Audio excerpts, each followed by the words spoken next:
உங்கள் சத்யாவில் குளு குளு ஏசி ஆஃபர். கோவையை கெடுப்பதற்கென்றே கரூரில் இருந்து ஒரு இறக்குமதியை திமுக செய்துள்ளதாக கோவை வடக்கு தொகுதி பாஜக வேட்பாளர் விமர்சித்துள்ளார். தமிழ்நாடு சட்டப்பேரவை பொதுத் தேர்தல் வரும் 23ஆம் தேதி நடைபெறவுள்ள நிலையில் அரசியல் கட்சியினர் தீவிர பிரச்சாரத்தில் ஈடுபட்டு வருகின்றனர்.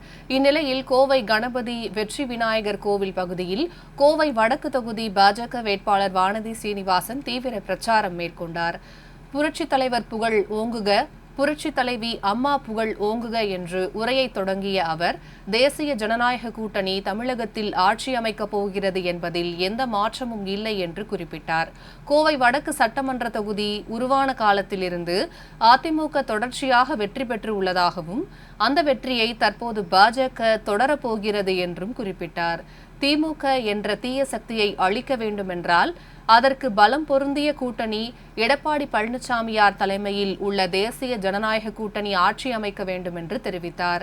திமுக கோவையை கெடுப்பதற்கென்றே கரூரில் இருந்து ஒரு இறக்குமதியை செய்துள்ளது என்றும், கொங்கு மண்டலம் எப்போதும் விஷக்கிருமிகளை வளர விடுவது இல்லை என்றும் அவர் திட்டவட்டமாக தெரிவித்தார்.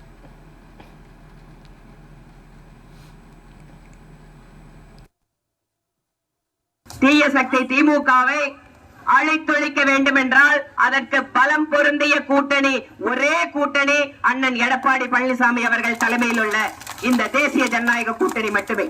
தீய சக்தியான திமுக கோயம்புத்தூரை கெடுக்கிறதுக்காகவே கரூரில் இருந்து ஒரு இறக்குமதியை அனுப்பி இருக்கிறார்கள். கொங்கு மண்டலம் எப்போதும் விஷக்கிருமிகளை வளர விடுவதில்லை. கொங்கு மண்டலத்துக்கென்று தனியான வரலாறு இருக்கிறது.